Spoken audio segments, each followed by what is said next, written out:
विश्वव्यापी आतंक सृष्टि करथिबा कोरोना पई राज्य सरकार लोकमानकु विभिन्न प्रकार गणमाध्यम जरिया सचेतन एवं लॉकडाउन करी तांकर दायित्व संपन्न करिसेंती। मात्र एपरि अपहंच अंचल अछि जेउठारे एही आतंक सृष्टि करथिबा कोरोना विषय लोकमानकर सामान्य धारणा नाही। कटक जिला टांगी ठारू प्राय 30 किलोमीटर दूर अवस्थित मंडाखिया उपांत अंचल जेउठी पहुंचीबाकू दुर्गम रास्ता जिबाकू पड़े। सेठारे प्राय 50 रु ऊर्ध्व आदिवासी परिवार बसवास करुछंती, जेउमानकर एही आतंक सृष्टि करथिबा कोरोना विषय सम्यक धारणा नाही। ए उपांत दुर्गम अंचलर लोकमानकू सचेतन करिया पई चेष्टा करथिले समाजसेवी नारायण विश्वाल एवं तांको सहधर्मिणी श्रीमती सुजाता विश्वाल।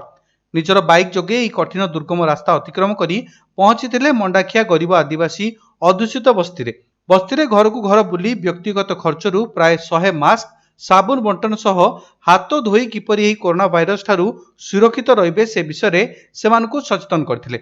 एभली अभिनव समाजसेवा कार्य पई अनेक बुद्धिजीवी वरिष्ठ नागरिक समाजसेवी दंपति को प्रशंसा करिसेंती।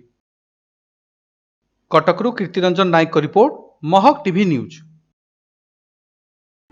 महक टीवी न्यूज, सत्य जेपरी खबर सेहीपरी। लेटेस्ट खबर पाई लाइक, शेयर, सब्सक्राइब एवं फॉलो करंतु महक टीवी न्यूज रो फेसबुक, यूट्यूब एवं ट्विटर पेज को।